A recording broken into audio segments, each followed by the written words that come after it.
Hola, ¿qué tal? Muy buenas tardes. Estamos ya desde Centro Urbano, en un día especial, en una tarde especial, porque hoy, lunes 5 de octubre, estamos conmemorando el Día Mundial del Hábitat. Es un motivo importante para todos los que estamos interesados en estos temas en la agenda urbana y obviamente para todos los que tenemos que ver con la parte inmobiliaria, que a fin de cuentas es el motor que mueve el dinamismo de las ciudades. Hoy tenemos una mesa para conmemorar la ocasión importante, donde tenemos el gusto de tener a Aurora García de León. ¿Cómo estás? Muy buenas tardes. Hola Horacio, buenas tardes y gracias por la invitación y un saludo a todos. Enrique Bainer, ¿qué tal? Muy buenas tardes. Buenas tardes, saludos Horacio, saludos a todos. Y Jesús Sandoval, ¿cómo te va? Muy buenas tardes, saludos a todos y gracias por la invitación, estimado Horacio. Y como invitados especiales, como invitados de honor, que son prácticamente representando a las instancias que están llevando esta fiesta del Día Mundial del Hábitat, Eduardo López Moreno. Querido Eduardo, ¿cómo te va? Hola, mucho gusto saludarlos. Un placer. Y el subsecretario Daniel Fajardo, subsecretario de Desarrollo Urbano y Vivienda en Sedatu. Querido Daniel, qué gusto de tenerte por aquí.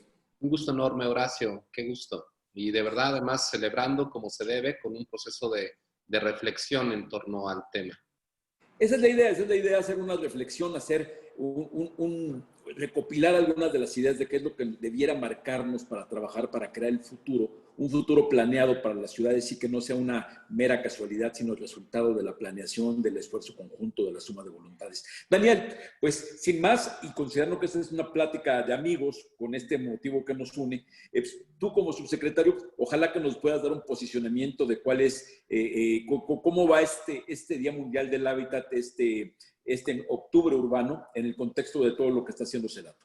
Exacto. Bueno, y además yo quisiera plantear que en otro contexto, además más global, estamos en una conmemoración del Día Mundial del Hábitat, pero este es un año especial. Estamos hablando del 2020 en el marco de una pandemia que azota el mundo y que esto nos impone nuevos retos, claramente. Y en el tema de la construcción de un hábitat para todas y para todos, pues estamos obligados, quienes estamos en esto, en cada uno de los espacios de dirección, en los espacios de reflexión, en la academia, en los organismos internacionales, en gobierno y en empresas, estamos obligados todas y todos a hacer un nuevo planteamiento que parta de reconocer que ante una situación como la que ahora vivimos, las desigualdades son aún más graves.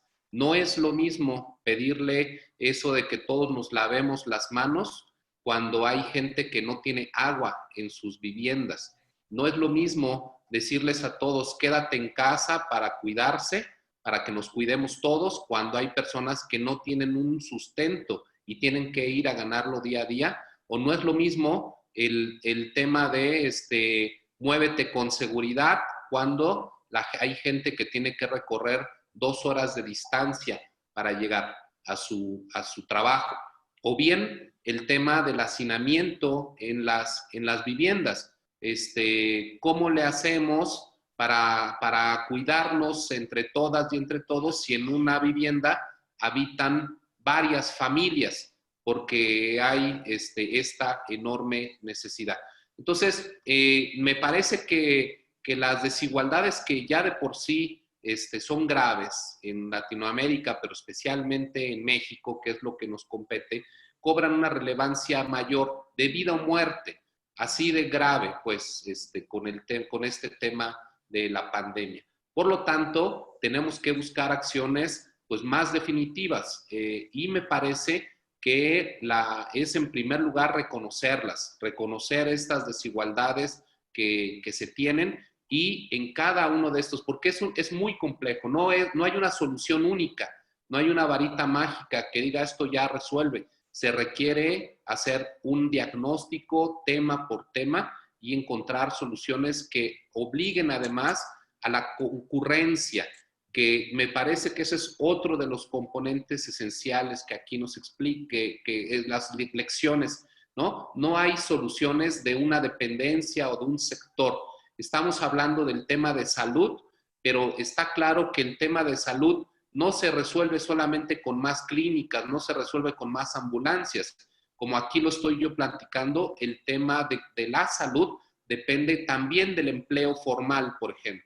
Depende también de la alimentación, depende también de la educación. Es decir, las necesidades de los seres humanos son multidimensionales y por lo tanto las soluciones tienen que ser concurrentes de las distintas dependencias o sectores. No me gusta hablar de sectores porque es justo el viejo lenguaje que queremos acabar. O sea, eso de que no te metas con mi parcela, este es mi sector. Y también está el tema metropolitano. Está claro, porque así están en los números, que la pandemia se concentró en las zonas metropolitanas de México. Por lo tanto, el tema de las barreras entre los municipios, pues también muestra el absurdo que es. O sea, no puede ser que un municipio o una alcaldía diga, yo aquí meto todas las medidas de contención, cuando del otro lado otro municipio tiene otra política completamente distinta. Ese absurdo, eso ocurre ahora con la pandemia, se hace muy evidente, pero eso está ocurriendo en distintas políticas, en distintas problemáticas que se expresan. El tema de movilidad es lo mismo, o sea, el absurdo de que la gente diga, me tengo que bajar de aquí del camión porque de aquí de la calle que viene ya es otro municipio y me tengo que tomar otra línea, porque no cruza de lado a lado. Esos tipos de absurdos que hoy se hacen evidentes con el tema de la pandemia nos tienen que forzar a las autoridades, y no solo autoridades, sino distintos sectores, a encontrar soluciones rápidas. También me parece, para finalizar en este primer comentario, que nos obliga también a replantear el tema de la planeación urbana. ¿Qué tipo de ciudades son las más propicias? ¿Son ciudades estas extendidas, desordenadas como las que se tienen? ¿O necesitamos tener barrios más autosustentables, donde los movimientos sean menores, donde haya empleo, donde haya usos mixtos en el suelo que nos permitan tener una vida más comunitaria, más en cortito, donde todos nos cuidemos y donde podamos consumir y trabajar en distancias más cortas? Todo eso no ocurre también de magia. Eso requiere de planeación y requiere de una planeación efectiva que se cumpla. Ese es, en esencia, mi primer comentario. Quisiera también en otra oportunidad, si se puede todavía, hablar del tema de la vivienda, que también pues, es justo el motivo. Pero como comentario general, me parece que estamos en estos momentos, en esta conmemoración, en medio de una realidad que nos plantea nuevos retos y nos obliga a dar estas nuevas respuestas. Muchas gracias, Daniel. Eduardo López Moreno. Muchas gracias, Horacio. Saludos a todos y a todas. Déjame regresarme. Lo que dijo el subsecretario es muy importante, pero hablar un poco más del Día Mundial del Hábitat, su contexto, por qué se creó, cómo funciona y qué se aspira en ONU Hábitat y la comunidad internacional. La gente que nos escucha, que sepa que en el 76 fue la primera gran asamblea de las Naciones Unidas que se llamó Hábitat 1, en donde se definió una agenda mundial, y esta agenda funcionaba por 20 años, como la del 96, la llamada Nueva Agenda Urbana. En ese proceso, la Asamblea General, en una resolución en 1985, decidió que 20 años era importante, pero también era mucho tiempo, y entonces cada año tener como un escalón de recordatorio y de reflexión sobre esto. Y así fue que la Asamblea General reconoció que todos los lunes, que eran el primer lunes de octubre, se celebraría el Día Mundial del Hábitat. Y este tendría como tema lo que sea más importante en ese momento para la comunidad internacional. El subsecretario alude a la vivienda y el COVID y tiene toda la razón. Ese es precisamente el tema que se aborda hoy día. Pero decirles entonces que conforme se iba avanzando en esto, nos dimos cuenta que había una multitud de eventos. Me gustaría recordar a los que nos están escuchando que solo hoy en el mundo hay cerca de 100 eventos, pero hay uno que llamamos la Observancia Mundial, que se hace en Surabaya, en Indonesia, donde nuestra directora ejecutiva está, donde el secretario general de la ONU leyó un mensaje importante al respecto y donde gobiernos de diferentes países concurren hoy día por razones obvias mucho en forma virtual, aunque el gobierno de México curiosamente envió una representación física presencial a Surabaya. ¿Por qué a Surabaya? Porque entonces cada año que se celebra este evento, un país se propone, tenemos una lista para los próximos años, vamos haciendo un análisis en donde vamos viendo temas y condiciones y entonces se tratan diferentes temas. Al mismo tiempo, por ejemplo, hoy en Oslo se presentó el tema de la pandemia y las ciudades. En Toronto se inauguró un pabellón sobre desarrollo urbano, sobre vivienda y sobre cuestiones de medición de los ODS. En Egipto se entregaron algunos premios, etcétera, así en diferentes lugares del mundo. Importante, Horacio, recordar que en este día ONU Habitat entrega el premio más importante que existe en Naciones Unidas para los asentamientos humanos, que se llama el Pergamino de Honor. Concurren más de 150 países, al menos en esta opción, y se entregan 5 pergaminos. Afortunadamente, y qué bueno, México fue acreedor de uno de esos pergaminos. Colombia, Bangladesh, y me parece que fue también Malasia y otro país que se me escapa por ahí. Estos premios son un reconocimiento a un impacto importante en el tema que ocupa particularmente lo que se trata este año, que tiene que ver con vivienda y COVID. Entonces, Ecociudades, como parte del gobierno mexicano, lo recibe.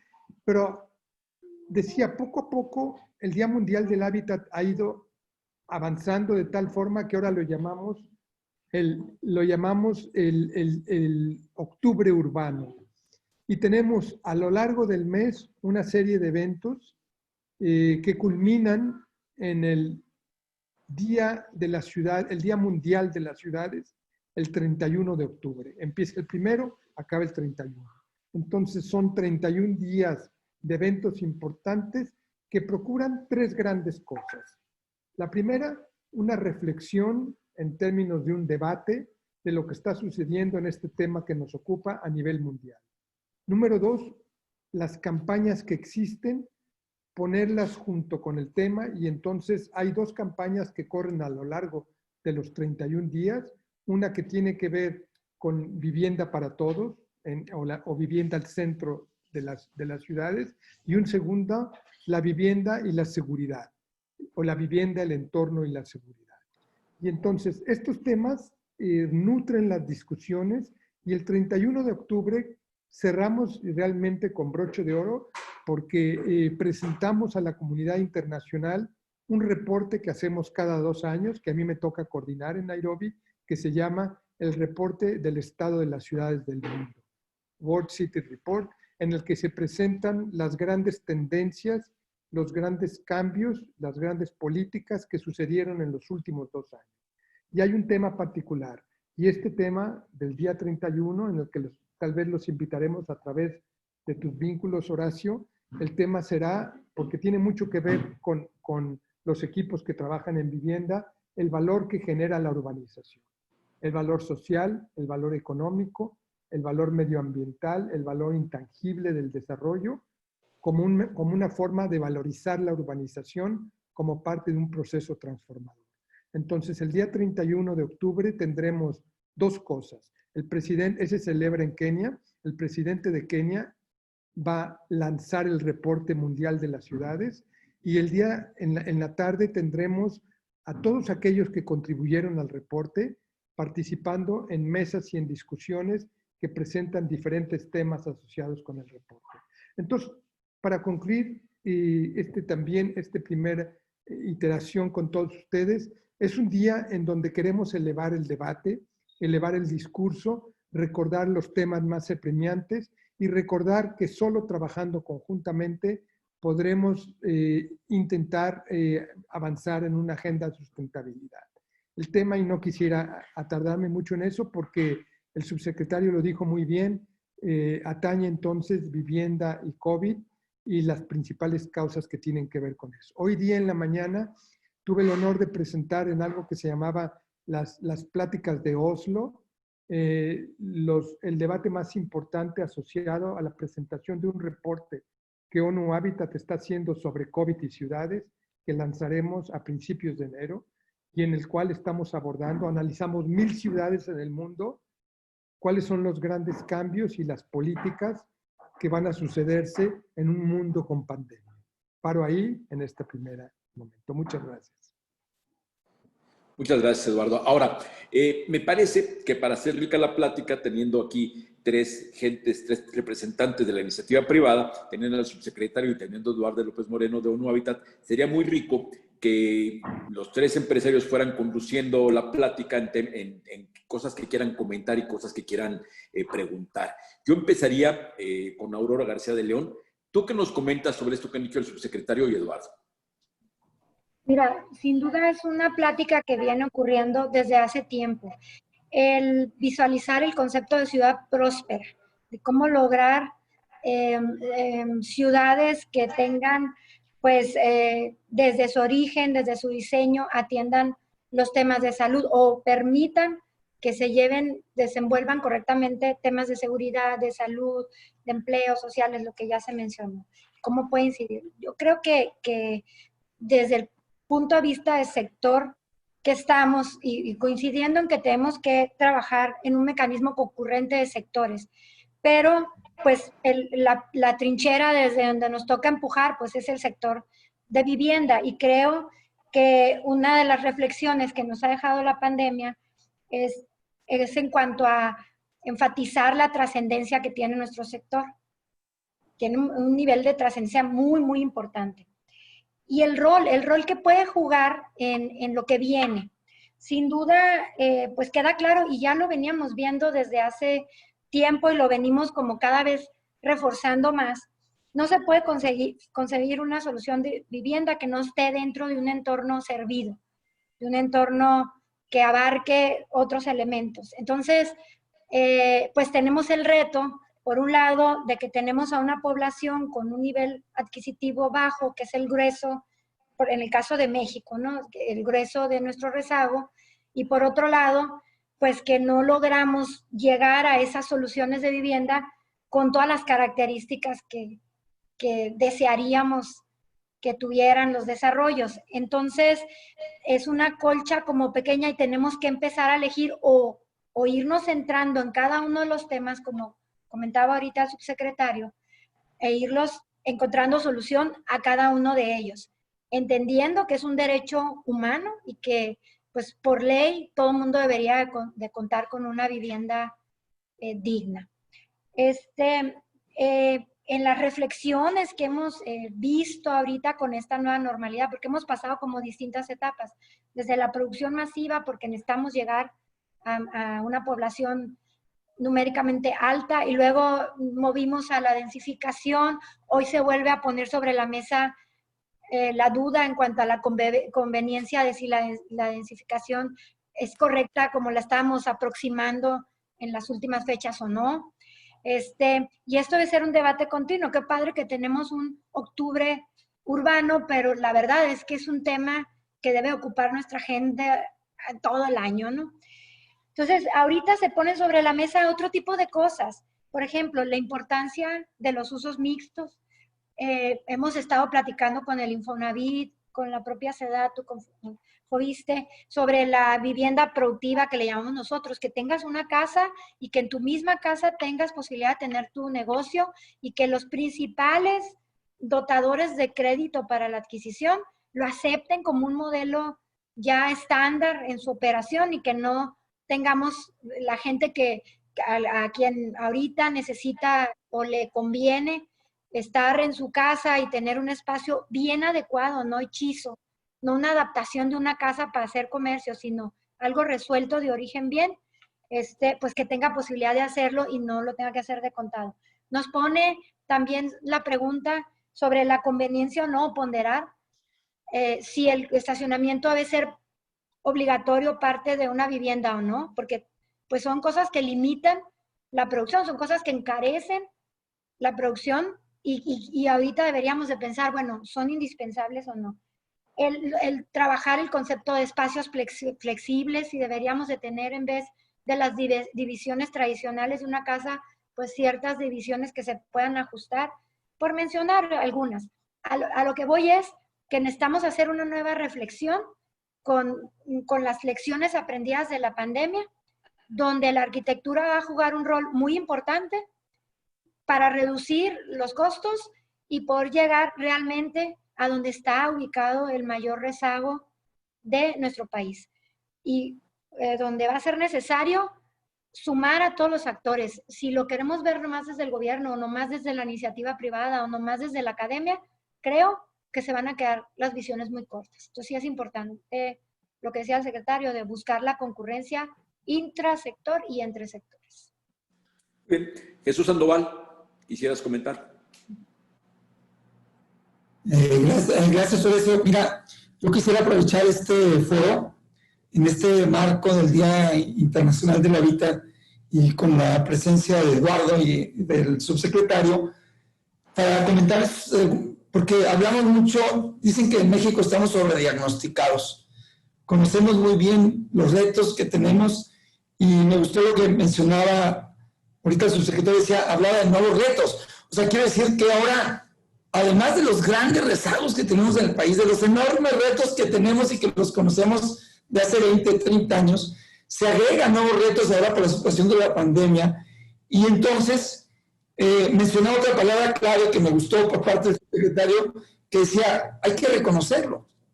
Hay que reconocer esas desigualdades, hay que reconocer el país que tenemos para poder, pues, debatir, pero también tomar acciones conjuntas, y esto lo mencionaba muy puntualmente Eduardo, decía, oye, necesitamos elevar el debate, necesitamos trabajar en una agenda urbana, como se definió en 1996, y trabajar, esa fue la palabra que me impactó mucho, Eduardo, es trabajar conjuntamente. Yo creo que los retos que tiene México superan la capacidad del sector público en sus 3 niveles de gobierno, ¿eh? En el federal, en el estatal y el municipal. Y por supuesto que superan lo que la iniciativa privada podamos hacer para afrontar esos retos. Se requiere de una visión compartida entre el sector público y el sector privado para entrar a temas como el de la planeación urbana que se mencionó ahorita y el tema más crítico. El lema que hoy se pone al Día Internacional del Hábitat es vivienda para todos. Y entonces tenemos que reconocer que, pues, en los últimos años, y no estoy hablando de esta administración, errores que hicimos o que se hicieron y que ya cada quien que asuma la responsabilidad que haya tenido en esto y que lograron que el modelo no fuera el más adecuado, aunque creo que hay muchas cosas que rescatar y los que estamos aquí, tanto Enrique como Aurora, podemos decir que hay muchas cosas por rescatar. Nosotros hemos hecho más de 200,000 viviendas en los últimos 40 años y nos tomamos una aventura, un reto que se lanzó ahí por el 2010 de meternos a hacer ciudad. Y entonces, en un proyecto de más de 1,500 hectáreas, metimos todo lo que aquí se ha dicho, metimos 105 hectáreas para uso industrial, esto es en Tijuana, 53 hectáreas para uso comercial y 850 hectáreas para uso habitacional para un proyecto de 25 años. Esto es lo que tenemos que hacer. Y certificamos este desarrollo, en aquel tiempo se llamaban desarrollos urbanos sustentables, DUIs, en la administración pasada los llamó desarrollos certificados, y yo creo que esta administración, y yo invito al subsecretario que conozca este desarrollo, vamos a tener que meternos, porque ahí pueden conjuntarse los esfuerzos del gobierno en sus 3 niveles, municipal, estatal, federal, estatal y municipal, y del sector privado. Y nosotros tenemos más de 11,000 viviendas ya construidas ahí, con escuelas, con Cruz Roja, con jardines de niños, con con huertos familiares, con estaciones de policía, todos los equipamientos, con comercio, con áreas industriales. Y tuvimos la oportunidad que estuviera ahí Carlos Martínez, recién tomó posesión en Infonavit, y se quedó realmente impactado de lo que estamos haciendo. Por ejemplo, nos metimos a temas de infraestructura, tenemos plantas de tratamiento, una de 80 litros por segundo y otra de 100 litros por segundo, precisamente para buscar la sustentabilidad, y hemos tenido la colaboración muy fuerte por parte de las administraciones municipales y estatales del gobierno de Baja California, independientemente del color. Y ahora los invitábamos, y del gobierno federal en su momento, con el programa de subsidios, con el programa de hipoteca verde, con una serie de proyectos donde pudimos conjuntar esfuerzos. Nosotros, desde el punto de vista económico, podríamos decir hasta aquí llegó el experimento, pero hemos decidido seguir y continuar independientemente que haya o no haya conjunción de esfuerzos con el gobierno federal, estatal o municipal. Nosotros vamos a seguir con este proyecto de ciudad. Y creo que es un modelo que no lo inventó una administración anterior, o no trajimos consultores internacionales. Esto es lo que se maneja a nivel internacional, pero creo que nos falta que retomemos este tipo de temas, nos sentemos en una sola mesa del sector público y del sector privado y generemos una visión compartida de qué es lo que queremos en materia de desarrollo urbano y de vivienda para los próximos 20 años, alineados a lo que hoy nos comenta Eduardo sobre las reuniones y el Día Internacional del Hábitat. Esa sería mi participación. Muy bien. Enrique Bay, Día Mundial del Hábitat, viene el Día Mundial de las Ciudades y estamos focalizados en la importancia de la vivienda. ¿Tú qué dirías? ¿Qué papel puede jugar la vivienda en un momento como el que vivimos en México para ayudarnos a salir más rápido de esta crisis sanitaria y económica en que estamos metidos? Mira, yo lo veo en varias direcciones. La primera, tenemos que trabajar mucho en evitar lo que es la vivienda informal. Tenemos forzosamente como país, tenemos que buscar una solución para que la gente que hoy es orillada a entrarle a desarrollos informales pueda tener la formalidad. Sobre todo gente que no tiene seguridad social, que no tiene Infonavit, que no tiene Fobiste y no tiene apoyos de institutos. Ahí va ligada con otra cosa. Muchos de los desarrollos informales se van dando en tierra donde no tienen agua, donde no tienen drenaje, donde no tienen servicios y que después el costo financiero a los 3 niveles de gobierno, el costo político y el costo social es altísimo.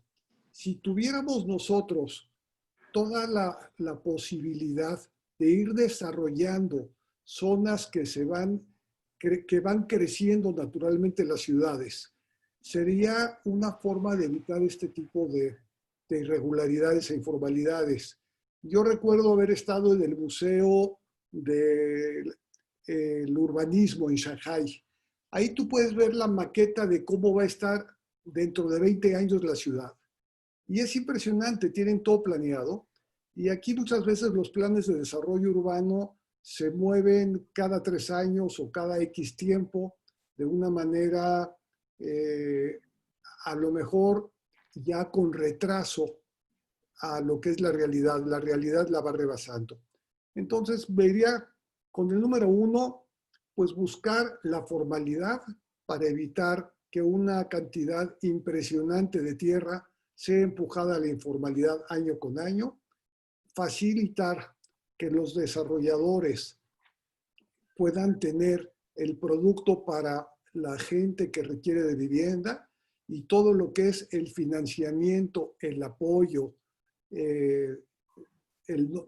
pongámosle como le pongamos, que tengan que darle municipios, estado o federación a la gente que no alcanza a comprar vivienda, se pueda dar, pero dentro de una formalidad. Y de ahí me voy a otro tema que va ligado con esto también, a la parte interna y la parte externa de los desarrollos urbanos. En base a lo que hoy traemos y a la experiencia que venimos manejando, nosotros en lo personal como empresa, desde 1991-92, ya hacemos usos mixtos y hacemos ya una parte de desarrollos urbanos integrales. ¿Qué quiere decir? Nosotros nos transformamos de venir haciendo una casa junto a otra casa, junto a otra casa, y dejando nada más los espacios vacíos que nos pedía gobierno para ellos posteriormente meterle equipamiento y servicios. Nos dimos cuenta que eso no funcionaba y empezamos nosotros mismos a construir vivienda a construir espacios deportivos, a construir parques, a construir mercados, que todo esto lo aportamos a las autoridades, incluso escuelas, para que la gente pueda vivir de una manera integral. Hoy tenemos que trabajar más en toda esa parte y tenemos que buscar que los desarrollos hagan ciudad, que en todos los desarrollos que existan los usos mixtos. ¿Qué quiere decir? Habitación, educación, esparcimiento, abasto, conectividad, sustentabilidad, y que todo eso se ligue con la parte interior también de la vivienda.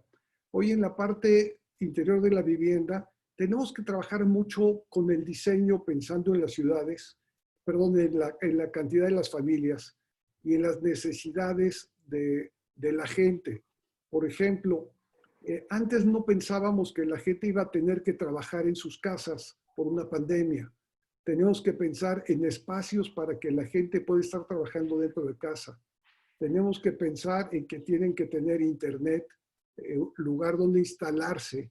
Y tenemos que pensar también en que toda esta parte se tiene que combinar con la parte pública, donde tenemos que pensar también en una conectividad, en internet, en parques, en lugares donde haya mesas, donde haya espacios y pueda llegar la gente a trabajar y hacer toda esta nueva actividad que es trabajo desde casa.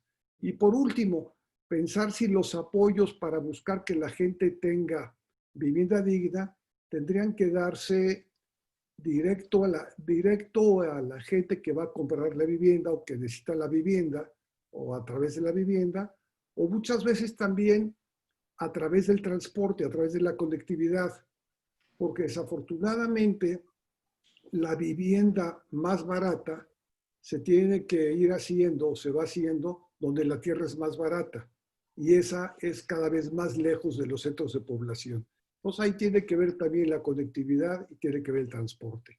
Yo creo que con estas ideas ahí vamos dando pie también para un primer comentario de parte mía. Por supuesto.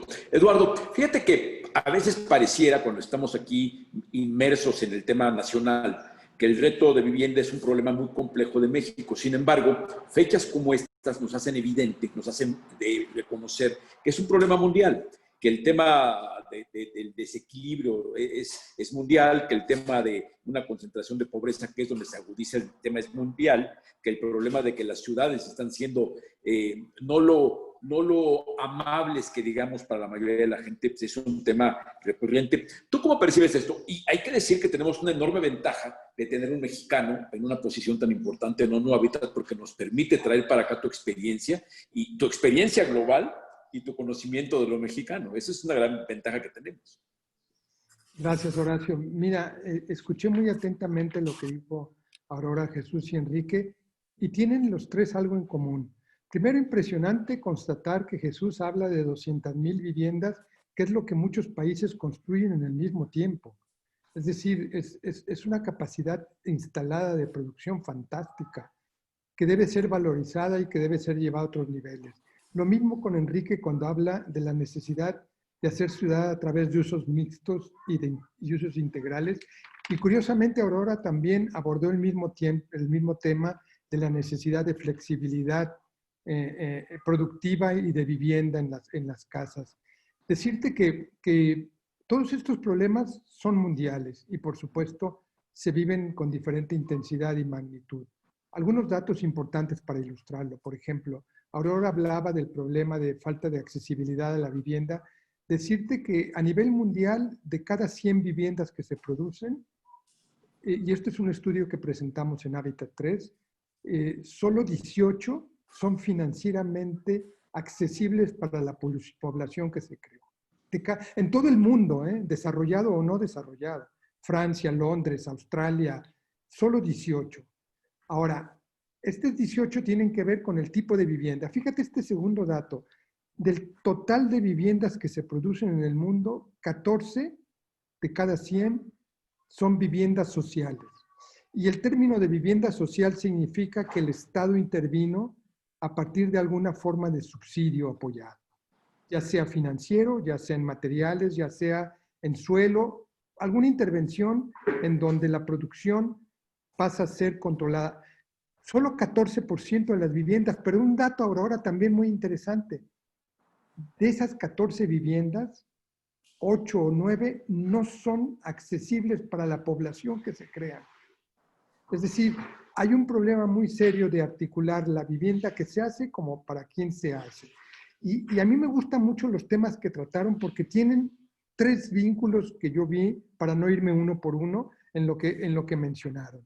El primero y muy importante es que hay que acabar con la informalidad porque toda esta vivienda que se está produciendo, mucha de ella fuera de todos estos marcos regulatorios y condiciones, son las que están creando grandes problemas, no solamente de vivienda, sino de salud, como tú lo dijiste, Aurora. Por ejemplo, hoy en la mañana yo presentaba un dato nuevo que tenemos. A nivel mundial, en las ciudades donde hay asentamientos precarios o informales, se mueren en promedio 3 personas, mientras que se muere una en el resto de la ciudad. Es decir, el costo de la informalidad no solamente es económico, es social y es de salud pública. Evidentemente tiene que ver con la vivienda, pero tiene que ver con el transporte y el tipo de trabajo que se relaciona. Pero lo que te quiero decir con esto, que los 3 cuando mencionan con diferentes palabras la idea fundamental de hacer ciudad, están exactamente en lo correcto, porque si no, tendremos todavía, el año pasado la Organización Mundial de la Salud y ONU Habitat sacó un reporte muy interesante que se llama Ciudades Invisibles, en donde mostrábamos cómo los determinantes de salud están asociados a la construcción de la ciudad. No son independientes. La salud pública no es independiente de la construcción de la vivienda, de la construcción de lo que tú decías, Enrique, de la conectividad, de la distancia. Hay un vínculo muy fuerte en esto y yo creo que el COVID nos está recordando que tenemos que tener una relación de ciudad y salud pública y provisión de bienes públicos mucho más fuerte. El último elemento que me gustaría mencionar, Jesús dijo, estamos sobrediagnosticados, y yo diría, México es uno de los pocos países de ingresos intermedios que tiene tal cantidad de datos urbanos, que es una masa crítica. Por ejemplo, el índice de prosperidad de ciudades, 320 ciudades en México. Pero ¿sabes cuál es el drama de esto? Que todos estos estudios, que creo que por ahí apuntaba tu noción de sobrediagnóstico, tienen una conexión muy pobre de qué estamos diagnosticando, dónde se puede intervenir y cómo se transforman en políticas reales de intervención. Y entonces, el otro día yo platicaba con Horacio, y entonces adelanto algo porque me gustaría, este es un buen mecanismo para hacerlo. Hemos contactado y nos han contactado muchas de estas ciudades que hicieron estos estudios que realizamos con Infonavit, estas 320 ciudades, y todas nos decían cómo nos conectamos a lo que sigue. ¿Y qué es lo que sigue? Identificamos en algunos lugares la necesidad de transporte público, en otras la necesidad de crear un parque de necesidad de vivienda especial para algunos sectores. En fin, cada una con sus propias necesidades que emanaron de los estudios, y nosotros tenemos una propuesta que me gustaría hacer, porque el subsecretario Fajardo lo mencionó la última vez que estuvimos aquí precisamente con Horacio, es que SEDATU iba a lanzar un programa de articulación de actores, en donde el sector privado, el sector viviendista, el sector inmobiliario, pudiera trabajar de la mano con el gobierno del Estado y con el gobierno nacional en esta visión. Entonces, mi propuesta sería que nos sentáramos, gobierno federal, a través de Horacio, que siempre ha jugado este papel de interlocución y de coordinación tan importante con todos ustedes, y que empezáramos a ver un cierto número de acciones específicas en algunas ciudades en donde valorizáramos lo que llamamos la cadena de valor. Es decir, ya tenemos los estudios, ya sabemos lo que hay que hacer en las ciudades, cómo conectamos una demanda con la posibilidad de una oferta, qué tipo de recursos es necesario jalar para esto, públicos y privados, y seleccionar un número de acciones donde pudiéramos poner en práctica este modelo, en donde estos datos, estos desafíos nuevos que habla el subsecretario Fajardo, se tradujeran, y también la posibilidad que dice Enrique de reducir tanta informalidad. Un país como México no puede seguir produciendo, de cada 100 viviendas, 22, 25 son informales. Y más del 80 se producen fuera de donde debieron de construirse. Quiero decir, es necesario atajar eso en forma seria. Y entonces mi invitación, y hablé ya muchísimo, sería que trabajáramos conjuntamente nosotros tres, junto con Horacio, junto con el subsecretario Fajardo y otros muchos asociados que trabajan con ustedes, y definiéramos una estrategia de intervención común, pública, privada, en donde actores como ustedes y el sector público pudiéramos ver financiamientos con Infonavit y con otros, pudiéramos ver articulaciones, pero utilizar todos estos puntos que hoy día están un poco desarticulados y darle una nueva expresión al desarrollo, en donde pudiéramos articular entonces bienes públicos, salud, desarrollo. Lo que decía tan importante Aurora, hoy día se dice de broma, mi casa en la mañana es escuela y en la tarde es mi oficina. Pero ¿y por qué no lo hacemos así en la realidad? Quiero decir, ¿por qué no empezamos a pensar en nuevas formas de producción del espacio público y el espacio privado, en donde haya esta flexibilidad? Entonces, esta sería la invitación, Horacio, que había tenido la oportunidad brevemente de comentar contigo en la semana. Pues evidentemente cuenta con nosotros, ¿no? Lo que podamos ayudar. Esa es la idea, cómo sumar cosas, ¿no? Cómo sumar y cómo vincular. Entonces, cuenta, por supuesto, con nosotros. Y bueno, Aurora, Enrique, Jesús, ¿quién quiere comentar esto que dijo Eduardo? Aurora, venga. Mira, es fundamental lo que estás diciendo y de eso pedimos nuestra limosna. Obviamente a participar en donde se deba de participar con nuestro más objetivo y sincero o sincera creencia de lo que está correcto. Porque creemos que así nos vemos como a simple vista normales, pero la verdad es que traemos un montón de cicatrices de todo lo que hemos aprendido en el camino, caídas y demás, y no se ven, pero yo creo que hay aprendizaje que pudiéramos llevar y complementar los ángulos de gente tan experimentada como Eduardo, como el subsecretario que ya están en la mesa. Nomás por darles un dato, retomando el tema de los asentamientos irregulares o de la vivienda informal, hay un dato del INSUS. Ellos ya calcularon lo que cuesta o le costaría poner pues en forma o a nivel de un nivel básico de habitabilidad todos estos asentamientos irregulares en México, y hablan de 968,000 millones de pesos, 5.3 puntos de PIB, lo que costaría el día de hoy llevar agua, llevar luz, resolver las cuestiones más básicas de todos estos asentamientos que se dieron o que se han venido dando en el transcurso del tiempo. Entonces es inmensamente más caro que actuar de manera preventiva. Yo digo, ahorita mencionaba Eduardo que en Octubre Urbano van a trabajar con principalmente dos campañas, una que era Vivienda para Todos y el otro, el que tiene que ver con vivienda y seguridad. Soy una fiel o fuertemente convencida de que estamos íntimamente relacionados al diseño. A través del diseño de nuestros conjuntos o de las ciudades, si me voy a nivel más amplio, podemos inhibir o estimular el crimen, porque dicen que debe haber tres elementos, una víctima, un victimario y un espacio adecuado para que se dé. Entonces nosotros pudiéramos ayudar, contribuir a inhibir, y que es un tema que en este momento duele mucho a la sociedad. Y en esa línea que se refiere a seguridad, creo que las asociaciones vecinales juegan un rol muy, muy importante, muy, muy importante. Hay programas que trae ahorita el Infonavit, pero que deberían, en mi opinión, extenderse a todo, a bancos, a Fobiste, a los demás.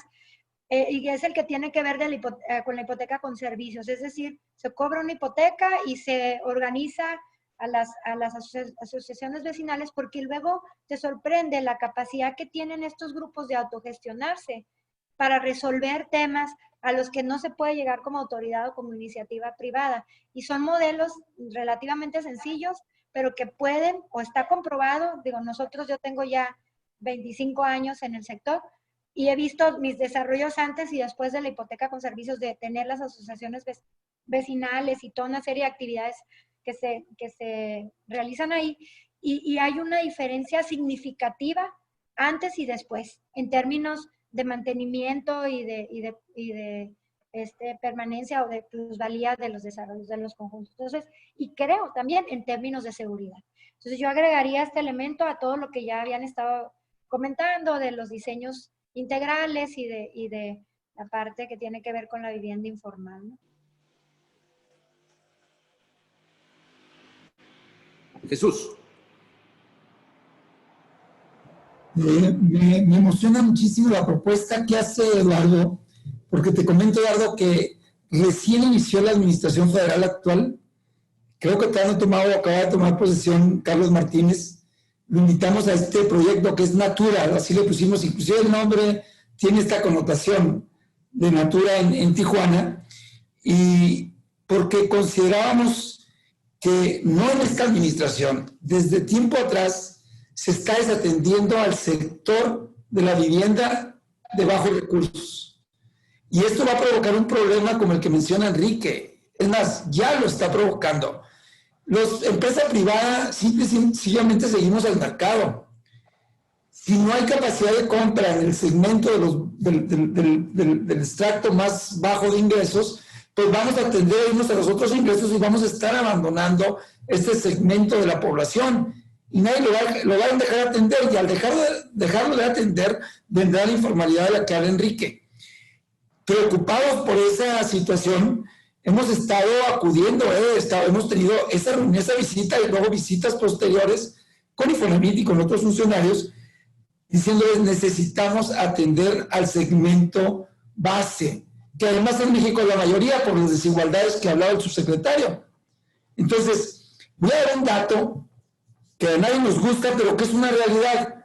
Si segmentamos la vivienda como vivienda económica tradicional, media, residencial y residencial plus, del 2016 a la fecha, la caída en la producción en el segmento de vivienda económica es del 46.2%, mientras que en la residencial plus es de solo 2.83%, que era un poquito lo que mencionabas tú de los contrastes que hay entre... Y también el subsecretario de estas desigualdades de las que hablaba. Entonces, ahorita sí hay un reto mayúsculo en generar oferta para el segmento más bajo de la población de una manera ordenada, sustentable y con la colaboración entre el sector público y el sector privado. Si no, vamos a estar no solo no avanzando, sino pudiéramos tener retrocesos. En esta parte quiero mencionar, porque se ha mencionado muchísimo, estoy absolutamente de acuerdo que hubo un modelo donde hubo, como todo en este país sucede y como seguramente en todos los países del mundo, hubo excesos, hubo una mala utilización del subsidio federal, es un extraordinario subsidio al frente, es una herramienta extraordinaria, pero así somos de mal hechos algunos, y entonces se utilizó mal por algunas empresas. Yo siempre lo que he dicho es, pues póngale nombre y apellido, pero distingamos que ahorita México tiene un sector industrial de la vivienda muchísimo más sólido, con muchísimo menor apalancamiento, financieramente muy sano y con una capacidad instalada que podemos afrontar los retos que vienen. Hoy es impresionante que con toda la pandemia, viviendo una de las crisis más terribles que no tiene precedente en la historia moderna, nosotros como empresa estamos sólidos, todos estamos aquí. Y seguimos produciendo y contribuyendo al desarrollo económico, social del país y produciendo vivienda con las características que hemos comentado.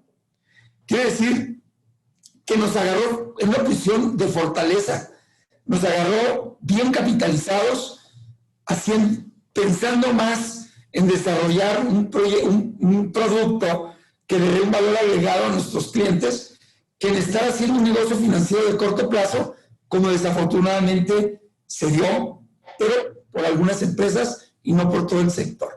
Hay un sector fuerte con el cual podemos trabajar en la iniciativa que estás proponiendo, Eduardo, y por supuesto que nos apuntamos y ponemos sobre la mesa el proyecto de Natura en Tijuana. Tenemos más de 11,000 viviendas, la mayoría con hipoteca con servicios. con este modelo que menciona Aurora. Aurora también, no lo dice porque es del esposo el desarrollo, pero también tiene un desarrollo que he visitado, que es un desarrollo urbano integral sustentable, así se certificó, y que son modelos que se pueden ver. He visitado muchos de los desarrollos de Sadassi, coincidimos en muchos, Ruba coincide en varios estados y ciudades con Sadassi, y pues vamos y los visitamos, y son desarrollos que cumplen con estas características de las que hemos hablado en este foro. Y bueno, pues vamos tomando esos ejemplos buenos y vamos generando esa mesa para que cerremos filas con el gobierno federal y logremos una coordinación con los gobiernos municipales y estatales. Y entonces, como decías bien, pues en lugar de estar hablando de los problemas del país, de la vivienda y del urbanismo en México, pues vamos definiendo algunas acciones que podemos hacer de manera conjunta para poner nuestro granito de arena para tener mejores ciudades en México. Gracias. Muy bien. Enrique Weiner, ¿qué nos comentas de todo esto que has escuchado, de la propuesta de Eduardo y de lo que han comentado Aurora y Jesús? Mira, súper entusiasmado con lo que dice Eduardo, más que sumados. Hemos sido de los necios desde hace muchos años en tratar de hacer las cosas un poquito más allá de cómo iniciamos como constructores. Llevamos 45 años en esto. Dentro de 40 días vamos a cumplir 45 años como empresa. Y por el otro lado traemos 400,000 viviendas ya construidas, entregadas, y un desarrollo de poco más de 90,000 viviendas, donde tenemos construidos por nosotros toda la infraestructura hidráulica, sanitaria, escuelas desde kinder hasta universidad, parques, jardines, mercados, casa de la tercera edad, centro de protección civil. En pocas palabras, hicimos ciudad en un lugar donde si no lo hubiéramos hecho, se hubiera sumado a la zona informal, como muchos otros lugares se han sumado en este país. Entonces, insisto yo en el tema de planeación de largo plazo, de encontrar una solución a la informalidad. Nosotros somos afortunados aquí en México porque tenemos un Infonavit y tenemos un Foviste. No creo que haya muchos lugares en el planeta que tengan unos esquemas para dotar de vivienda a la gente como Infonavit y Foviste. Y hablamos de afiliados y no afiliados, cuando en el 99% de los países del planeta, pues la gente es no afiliada y a todos se les otorga, en todos estos países hay otorgamiento de hipotecas a no afiliados, desde la gente que compra vivienda básica o es apoyada para vivir en una vivienda básica, hasta vivienda de más alto nivel. Tenemos que meterle mucha creatividad, tenemos que buscar que quien tiene la necesidad de tener una vivienda realmente tenga la posibilidad de hacerse de esa vivienda. Y ahí es donde entrarían a lo mejor algunos estudios interesantes que probablemente ONUL, SEDATU, con el conjunto de las experiencias de los desarrollos podríamos tener. Número uno, ¿cómo vivía antes la gente y cómo vive ahora en los desarrollos que se han venido haciendo? Número dos, un estudio del costo de la informalidad contra meterle dinero e invertir a la formalidad, en la formalidad. Yo creo que ese es el punto crítico y el punto más interesante. La informalidad nos cuesta a todos como país, nos cuesta a nivel impuestos, nos cuesta a nivel municipio, estado, federación, a nivel vidas, por el nivel sanitario que ya comentabas, Eduardo, por el nivel de que se construyen no siempre en los lugares adecuados donde se tiene que construir. Y estoy totalmente convencido de que si le echáramos números así con especialistas, llegaríamos a determinar un costo de la informalidad que nos espantaría y que veríamos que sería excelente inversión meterle anticipadamente el cómo sí a la formalidad a través de apoyos, a través de subsidios, llámese como se llame, pero que va a salir más barato que después atender todos esos costos y esos problemas de la informalidad. pues nosotros reiterando, más que sumados, en estos 45 años algo podemos aportar de experiencia y me entusiasma mucho lo que planteas, Eduardo. Muy bien. Hace una muy buena plática, pero como no quisiera dejarla sin que cada quien tuviera oportunidad de recapitular y dar algún comentario de cierre, les doy un momento para que reflexionen sobre qué sacarían de esto y en este contexto del Día Mundial del Hábitat, de octubre urbano, de cómo lograr que todo esto no sea nada más, no nos quedemos en el diagnóstico, no nos quedemos tampoco en una catarsis, sino que sirva realmente pues, para que esto camine, más en este momento donde la vivienda es un satisfactor social que va a hacer mucha falta y la actividad que esto provoca, pues tampoco va a sobrar, tampoco sobran los puntitos del PIB de toda esta actividad que hablaban Aurora, Enrique y Jesús y que Eduardo tan claramente reconocía que no lo tienen detectado, no las oportunidades que esto genera.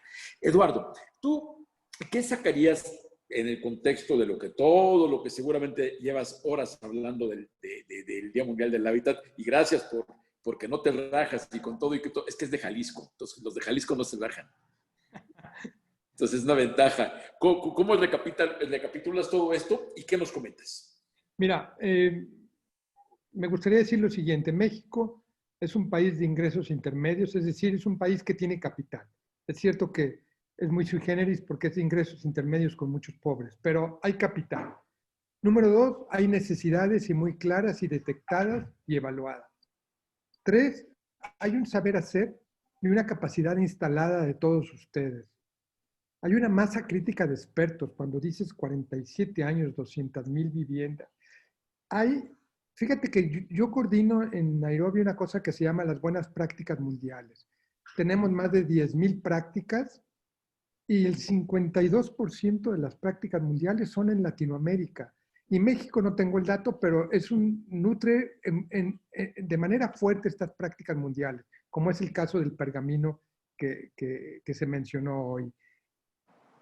Y por último, hay una capacidad de diversificación. Hablas de Tijuana, hablas de Sonora, hablas del sureste, es decir, de cobertura nacional.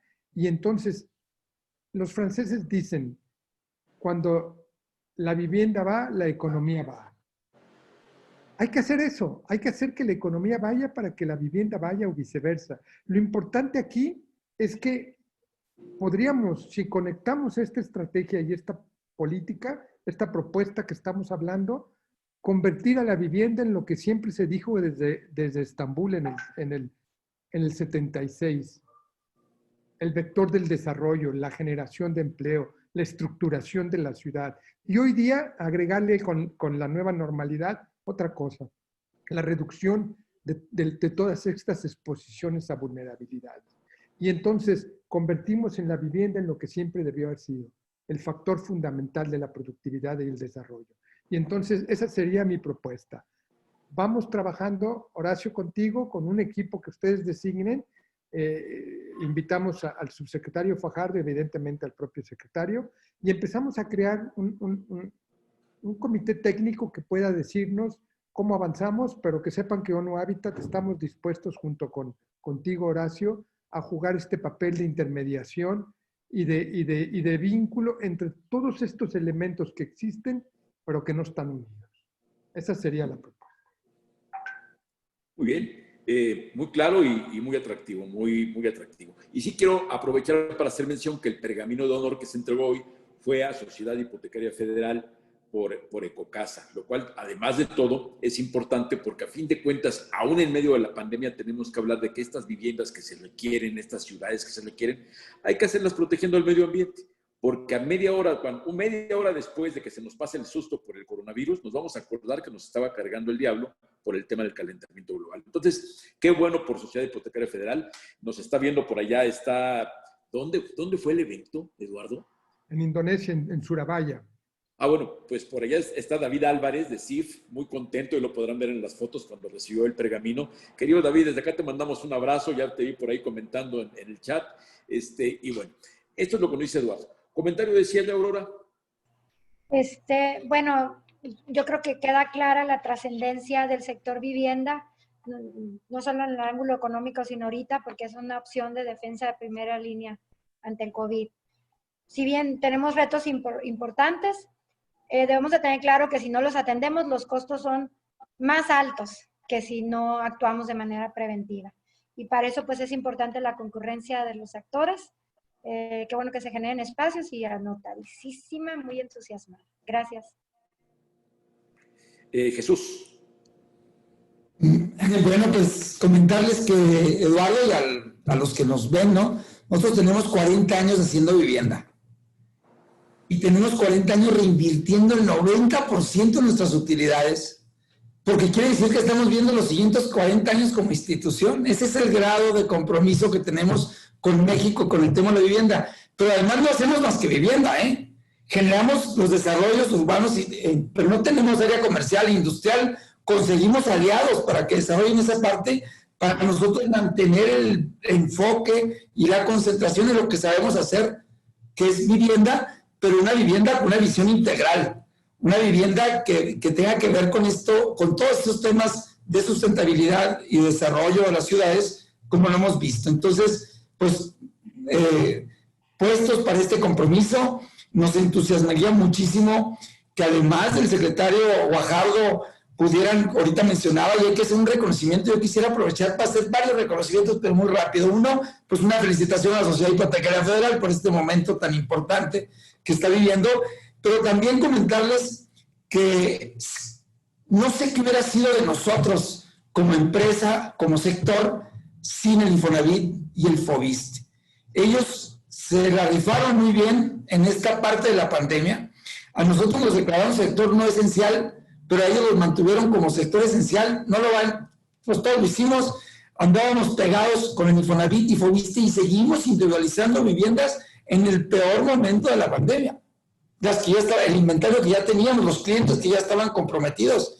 Y entonces lograron mantener el tren, cuando menos de ventas, y después que nos definieron como sector esencial en junio, reactivamos al 100% nuestra producción, ¿eh?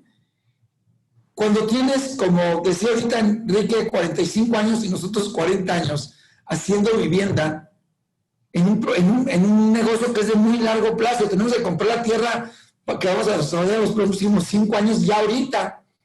Cuando tienes un negocio de esta naturaleza, no te queda más que creer en las grandes bondades y el gran potencial que tiene este país para seguir creciendo juntos. Y creo que lo que nos está faltando ahorita es una coordinación institucional al sector privado con el sector público para que tomemos, primero, para que no hagamos lo malo. Los malos ejemplos hay que dejarlos ahí, atrás, hay que señalarlos y ¿por qué no? Y si se puede, pues hay que censurarlos, ¿no? Pero hay muy buenos ejemplos que hay que rescatar para que juntos sigamos trabajando, porque el país tiene enormes retos en los cuales, vuelvo a repetir, es absolutamente insuficiente los recursos solo del sector público o solo del sector privado. Se requiere la suma de esos conocimientos y ese capital y de esa gran experiencia que tenemos por muchos años. Entonces, puestos para ese compromiso, y muchos colegas seguramente, porque la industria es muy fuerte y es muy numerosa, pues estarán también prestos para sumarse a esta iniciativa. Gracias. Gracias a ti, Jesús. Enrique Weiner, por parte del sector privado te toca el comentario de cierre. No, muy bien. ¿Sabes qué? Muy, muy congratulado de escuchar lo que estoy oyendo de parte de ONU Habitat, de haber escuchado al subsecretario Fajardo y sobre todo a Aurora, a Jesús, aquí a mis colegas y tu coordinación, Horacio. Hay un elemento adicional que hay en algunos países que se llama administrador de la ciudad, o que han logrado separar la parte política de la parte técnica. ¿Qué quiere decir? A ver, esté gobernando quien esté gobernando, hay incendios, entonces los bomberos son profesionales, ¿no? Y están siempre preparándose y viendo cómo atacar los incendios de la mejor manera. En vivienda también y en desarrollo urbano también, pues el desarrollo urbano va en función a una serie de elementos llámese topográficos, geográficos y de N características, que gobierne quien gobierne, pues están establecidas algunas directrices en ese sentido y se pueden trabajar en ese sentido. Pensemos nada más en alguien que pudiera ser de largo plazo, que pudiera establecerse a nivel federal, estatal, municipal, que pudiéramos sumarnos definitivamente a este trabajo y a este esfuerzo y trabajar en planes de largo plazo, ver el cómo sí, hay con quién, hay con qué, hay creatividad, hay capacidad, hay experiencia. Hay muchísimos ejemplos a nivel mundial de cómo en México podemos hacer las cosas bien y desde hace mucho tiempo. Y como dice Jesús, también hubo errores, hubo quien hizo cosas mal y ahí están y no hay que hacer ese tipo de cosas mal, pero las cosas que se hacen bien, pues hay que seguirlas mejorando. Una prueba de esto es Sociedad Hipotecaria Federal, el reconocimiento que hoy recibe, nuestro reconocimiento a Sociedad Hipotecaria Federal y también nuestro orgullo de haber podido ser parte de ese esfuerzo y haber podido desarrollar vivienda dentro del mismo programa que hoy están reconociendo Sociedad Hipotecaria Federal por las casas y el programa Ecocasa. Ahí nos sumamos en Monterrey, nos sumamos en el estado de Hidalgo con algo de ese producto.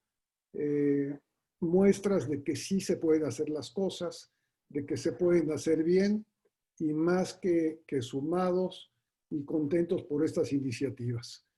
Pues hay mucho por delante, nosotros más que dispuestos. Pues queridos amigos, debo disculpar al subsecretario Fajardo porque de hecho, nos estaba acompañando a pesar de estar en reunión con el secretario Giovanni Meyer Falcón, pero bueno, aquí vemos que sigue conectado, pero está en la reunión con el secretario, pero ya no quiero alargar más la plática porque sé que todo el mundo está ya con su agenda llena. Eduardo debe estar, pero que le hace falta pues un tequilita y una cerveza, ¿no, querido? Para después de tantos eventos de hoy. Y bueno, todos ustedes, ¿qué les decimos a Aurora, por supuesto, a Enrique, Jesús y Eduardo? Muchas gracias por esta plática. Qué bueno que tuvimos oportunidad de reunirnos para conmemorar juntos y festejar lo que haya que festejar de este Día Mundial del Hábitat. Tenemos todo octubre para seguir planteando soluciones. Aquí estamos ya, Eduardo, por lo menos 1, 2, 3 y 4, para tomarte la palabra con este trabajo de coordinación para acelerar el proceso para que las cosas se lleven a cabo. Muchas gracias a ustedes 4 por acompañarnos. Gracias al subsecretario Fajardo. Eduardo, querido, saludos a todos allá en Nairobi y en Indonesia que están todavía con el evento y estamos en contacto. Gracias a ustedes que nos hacen el favor de acompañarnos. Vamos a tener mucha más agenda con todo esto de Octubre Urbano. Espérenlo. Mañana tenemos otra mesa de planeación urbana. Vamos a seguir en contacto porque nos interesa mucho que esto que estamos trabajando juntos, que no se pierda renovado vigor de la agenda urbana que estamos tomando para salir de esta pandemia juntos, haciendo de las ciudades mejores lugares para vivir y esta vez tomando la vivienda como eje de ese proceso de recuperación.